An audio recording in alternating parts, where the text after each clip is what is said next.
എല്ലാവർക്കും വിനീത നമസ്കാരം. ശ്രീമദ് ഭാഗവതം സപ്തമസ്കന്ധം അധ്യായം 5 ശ്ലോകം 8, 9, 10, 11, 12, 13, 14 7 ശ്ലോകങ്ങൾ ഇന്ന് നമുക്ക് നോക്കാം. ഓം നമോ ഭഗവതേ വാസുദേവായ. ഓം നമോ ഭഗവതേ വാസുദേവായ. ഓം നമോ ഭഗവതേ വാസുദേവായ. അപ്പൊ ഹിരണ്യകശിപു ആ ഗുരുക്കന്മാരോട് പറയണം, ഇവനെ നല്ലോണം ശ്രദ്ധിക്കണം. അസുരവേഷം ധരിച്ചുകൊണ്ട് ചില ബ്രാഹ്മണരെ കുട്ടികളെ ദുഷിപ്പിക്കാൻ വേണ്ടി പരിശ്രമിക്കുന്നുണ്ട്. അവര് വിഷ്ണുപക്ഷത്തിലുള്ളവരാണ്. അവരുടെ ദുരുപദേശം കൊണ്ട് ഈ കുട്ടിയുടെ ബുദ്ധി ദുഷിച്ചിരിക്കണം. ഇനിയും ഇങ്ങനെ ദുഷിക്കാതിരിക്കാൻ വേണ്ടിയിട്ട് നിങ്ങൾ നല്ലോണം ഇവനെ ശ്രദ്ധിക്കണം, ഇവനെ ശ്രദ്ധിച്ച് പഠിപ്പിക്കണം. അതൊരു മുന്നറിയിപ്പായി. അവർക്ക് ഭയമായി ചണ്ടാമർക്കന്മാർ. അപ്പൊ അവര് പ്രഹ്ലാദനോട് ചോദിക്കുകയാണ്, ഓം നമോ ഭഗവതേ വാസുദേവായ. ശ്ലോകം 8. ഗൃഹമാനീതമാഹൂയ പ്രഹ്ലാദം ദൈത്യയാജഗാ പ്രശസ്യ ശ്ലക്ഷ്ണയാ വാചാ സമവൃച്ഛന്ദസാമഭി. ഗൃഹം ആനീതം, ഗൃഹത്തെ പ്രാപിച്ചിരിക്കുന്ന പ്രഹ്ലാദനെ പ്രശംസിച്ചിട്ട് ദൈത്യയാജകാഹ അസുരപുരോഹിതന്മാർ ശ്ലക്ഷ്ണയ മൃദുവായ വാച വാക്കുകൊണ്ട് സാമഭി സാമങ്ങളാൽ സമവൃച്ഛന്ദ സാദരം ചോദിച്ചു. ആ സുരഭടന്മാര് രാജാവിന്റെ ആജ്ഞ അനുസരിച്ച് ആ പ്രഹ്ലാദനെ ആ പുരോഹിത ഗൃഹത്തിലേക്ക് കൂട്ടിക്കൊണ്ടുപോയി.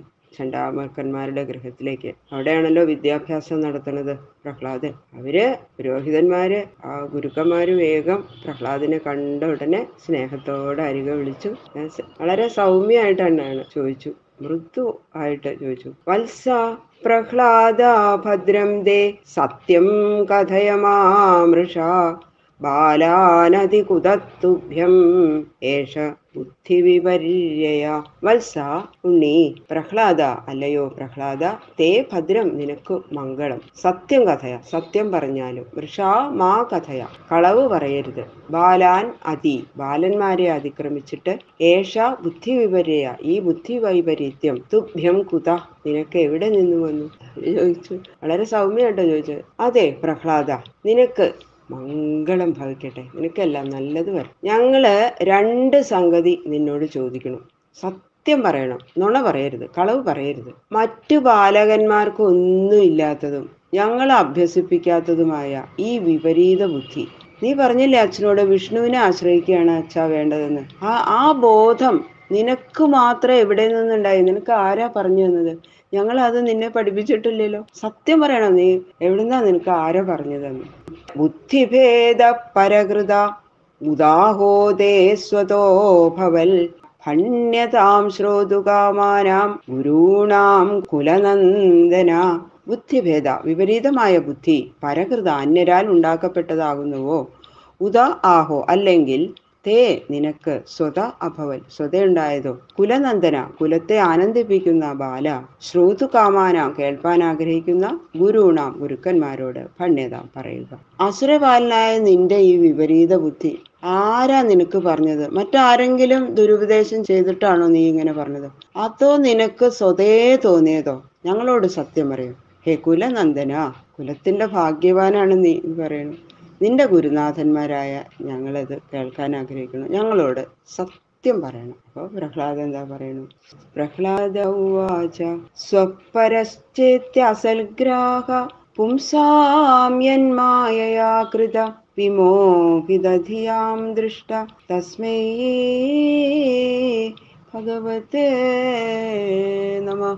സ്വതാൻ പരൻ ഇതി അസൽഗ്രാഹ എന്ന മിഥ്യാഭിനിവേശം പുംസാം പുമാന്മാർക്ക് എൻ മായയായ യാതൊരുവന്റെ മായയാൽ കൃത ഉണ്ടാക്കപ്പെടുന്നുവോ, വിമോഹിതധിയാം വിമോഹിച്ചിരിക്കുന്ന ബുദ്ധിയോടുകൂടിയവർക്ക് ദൃഷ്ട കാണപ്പെടുന്നു. തസ്മൈ ഭഗവതേ ആ ഭഗവാനായിക്കൊണ്ട് നമസ്കാരം. അപ്പൊ പ്രഹ്ലാദൻ പറയാണ്, ഈ ശരീരം തന്നെ നശിക്കുന്നതാണ്. അപ്പൊ പരമാർത്ഥമല്ലാത്തതായ ഈ ശരീരത്തിലെ ആത്മബുദ്ധി നിമിത്താണ്, അവിവേകം കൊണ്ടാണ് ഈ താനെന്നും അന്യനെന്നും എന്നുള്ള ഭാവം ഉണ്ടാവണത്.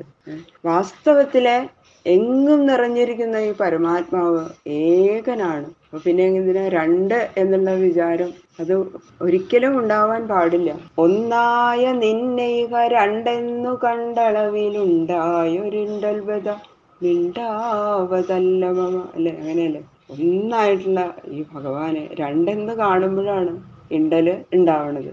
ആരുടെ ബുദ്ധി ഈ മായ നിമിത്തം മോഹിച്ചിരിക്കുന്നുവോ അവർക്ക് മാത്രമേ ഈ ഭാവം കാണപ്പെടുന്നുള്ളൂ. അവർക്ക് മാത്രമേ ഇതുണ്ടാവുള്ളൂ, ഈ മിഥ്യാഭിനിവേശം. ശരീരത്തിലെ ആത്മഭാവന, ഈ ശരീരമാണ് ഞാൻ, ആത്മാവ് എന്നുള്ള ആ മിഥ്യാബോധം കൊണ്ടാണ് ഇങ്ങനെ അസത്യത്തെ സത്യമെന്ന് തോന്നിപ്പിക്കുന്നത്. ഭഗവാന്റെ ആ മായയുടെ ശക്തി കൊണ്ടാണ്.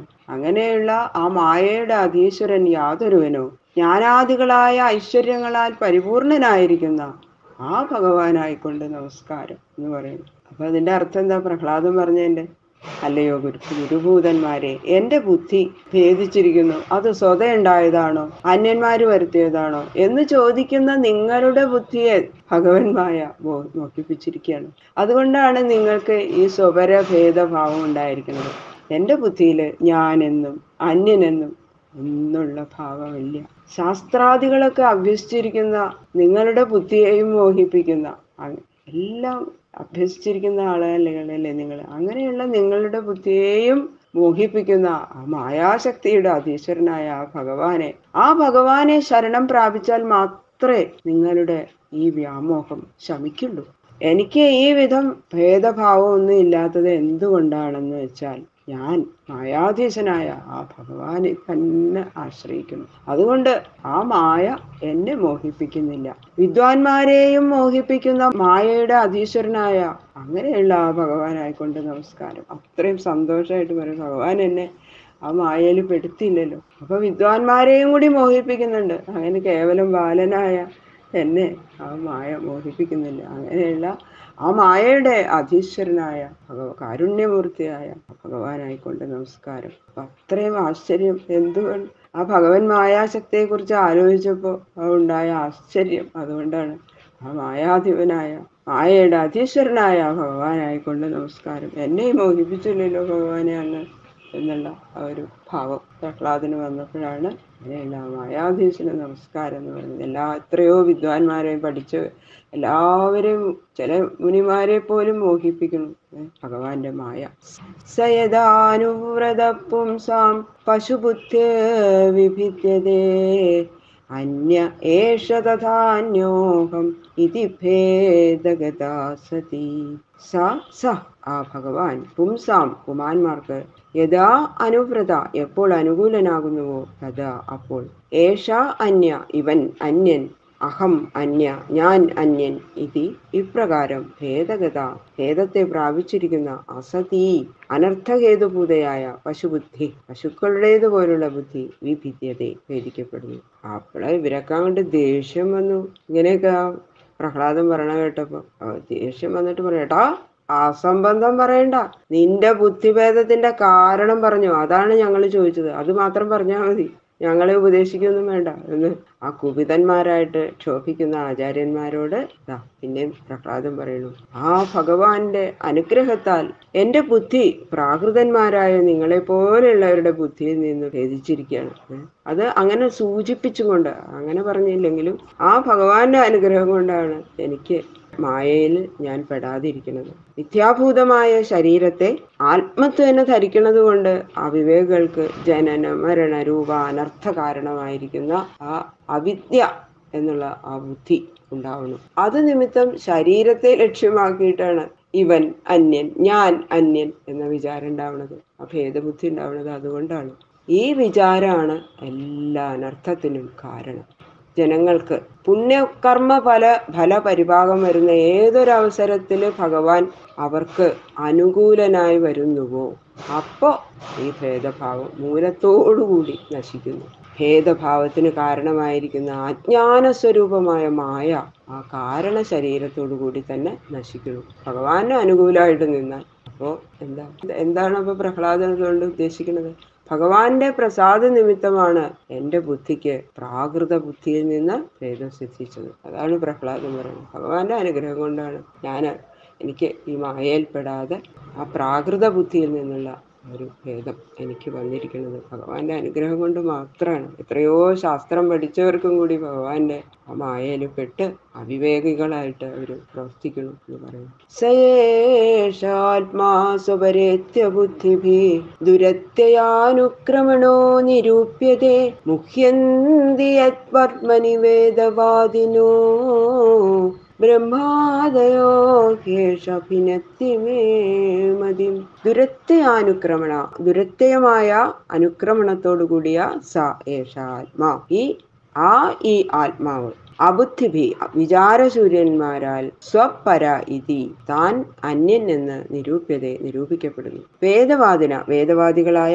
ബ്രഹ്മാദയ ബ്രഹ്മാദികള് യത് പത്മനി യാതൊരുവന്റെ മാർഗത്തിൽ മുഹ്യന്തി മോഹിക്കുന്നു, ഏഷ ഇവൻ മേ മതിം എന്റെ ബുദ്ധിയെ ഭിന്നത്തി ഭേദിപ്പിക്കുന്നു. സർവാന്തര്യാമിയായിരിക്കുന്ന ഈ പരമാത്മാവ്, ഞാൻ എന്ന ബോധത്തിന്റെ സ്വരൂപഭൂതനായിരിക്കുന്ന ഈ പരമാത്മാവ് ഒരുവൻ മാത്രം, ഈ പരമാത്മാവ് മാത്രം സത്യം. ആ പരമാത്മാവിനെ തന്നെ അവിവേകികള് താനെന്നും അന്യനെന്നുമുള്ള ഭാവത്താൽ ബഹുരൂപനായിട്ട് വിചാരിക്കുന്നു. ആ ഭഗവാന്റെ പരമാർത്ഥ സ്വരൂപ നിരൂപണം ദുർഘടം തന്നെയാണ്.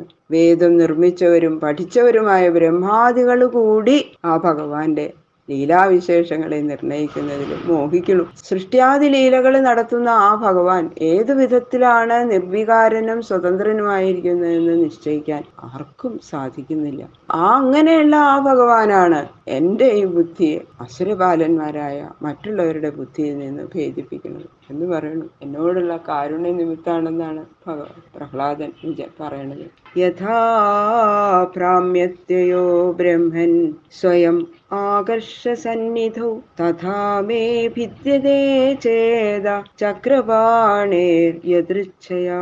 ബ്രഹ്മൻ, ഹേ ബ്രാഹ്മണ, അയ ഇരുമ്പ്, ആകർഷ സന്നിധവും അയസ്കാന്തത്തിന്റെ സന്നിധിയിൽ, യഥാ ഭ്രാമ്യതി എപ്രകാരം ചലിക്കുന്നുവോ തഥാ അപ്രകാരം, ചക്രപാണേ സന്നിധവും ചക്രപാണിയുടെ സന്നിധിയിൽ, മേ ചേത എന്റെ ചേതസ്, എതിർച്ഛയാ നിഷ്കാരണമായിട്ട് ഭിദ്യതയെ ഭേദിക്കുന്നു. തന്റെ ബുദ്ധി ഭഗവത് അധീനമായിരിക്കുന്നതിന് അതാ ഉദാഹരണ സഹിതം പ്രഹ്ലാദൻ പറയുന്നു. ഹേ ബ്രാഹ്മണ, ജ്ഞാനിയായിരിക്കുന്ന അങ്ങ് ഞാൻ പറയുന്നതിനെ കുറിച്ച് ആലോചിക്കണം. നിർവികാരനായ ഭഗവാൻ എന്റെ ബുദ്ധിയെ എങ്ങനെ ഭേദിപ്പിക്കുന്നു എന്ന് ശങ്കിക്കണ്ട.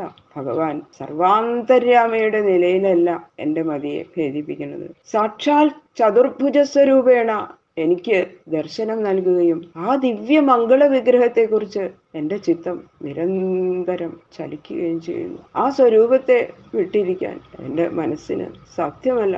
എൻ്റെ ചിത്തം അതിന് സമർത്ഥമായിരിക്കുന്നില്ല എന്ന് പറയുന്നു പ്രഹ്ലാദൻ. എപ്പോഴും ആ ഭഗവാനെ തന്നെ ഇങ്ങനെ കണ്ടുകൊണ്ടിരിക്കുന്നു. കാണാതിരിക്കുമ്പോൾ പറഞ്ഞില്ലേ, അങ്ങനെ കരയല്ലേ പ്രഹ്ലാദൻ ചെയ്യാറ്. അത് പറയണു അവരോട്, ആ സ്വരൂപത്തെ വിട്ടിരിക്കാൻ ഞാൻ ശക്തനല്ല. കാന്തത്തിന്റെ സന്നിധിയിലിരിക്കുന്ന ഇരുമ്പ് എന്ന ലോകം മറ്റ് ഒരു കാരണമില്ലാതെയും ആ കാന്തത്തിനോട് തന്നെ എങ്ങനെ കാന്തത്തിന്റെ സമീപത്തിലേക്ക് ചലിക്കുന്നുവോ അതുപോലെയാണ് അറിയപ്പെടാതിരിക്കുന്ന കാരണ നിമിത്തം യാതൊരു ഫലത്തെയും ആഗ്രഹിക്കാതെ തന്നെ എൻ്റെ ചിത്തം ചക്രപാണിയായ ആ ശ്രീ ഭഗവാന്റെ സന്നിധിയിലേക്ക് ഇങ്ങനെ ചലിക്കുന്നു. ഇരുമ്പ് കാന്തത്തിലേക്ക് ഇങ്ങനെ ആകർഷിക്കണത് എങ്ങനെ, അതുപോലെ എൻ്റെ മനസ്സ് എപ്പോഴും ആ ഭഗവാനിലേക്ക് തന്നെ അങ്ങനെ ആകർഷിക്കപ്പെട്ടുകൊണ്ടിരിക്കുകയാണ്, അങ്ങനെ ചലിച്ചുകൊണ്ടിരിക്കുകയാണ്. ഞാൻ ഏതൊരു ജന്മത്തിൽ ചെയ്ത എന്തൊരു മഹാതപസ്സിന്റെ ഫലമായിട്ടാണ് ഭഗവാന് എന്നിൽ ഈ കാരുണ്യം ഉണ്ടായതെന്ന് ഞാൻ അറിയുന്നില്ല ഗുരുക്കന്മാരെ. ഇന്ന വിധമെന്ന് നിശ്ചയിക്കാൻ കഴിയാത്ത ആ ഭഗവാന്റെ ഇച്ഛ തന്നെയാണ് ഇതിന് കാരണം എന്ന് ഞാൻ കരുതുന്നു എന്ന് പ്രഹ്ലാദൻ വളരെ വിനയത്തോടു കൂടിയിട്ട് ആ ഗുരുക്കന്മാരോട് പറയുന്നു. ബാക്കിയുള്ള ശ്ലോകങ്ങൾ നമുക്ക് നാളെ നോക്കാം. സർവത്ര ഗോവിന്ദനാമ സങ്കീർത്തനം, ഗോവിന്ദ ഗോവിന്ദ.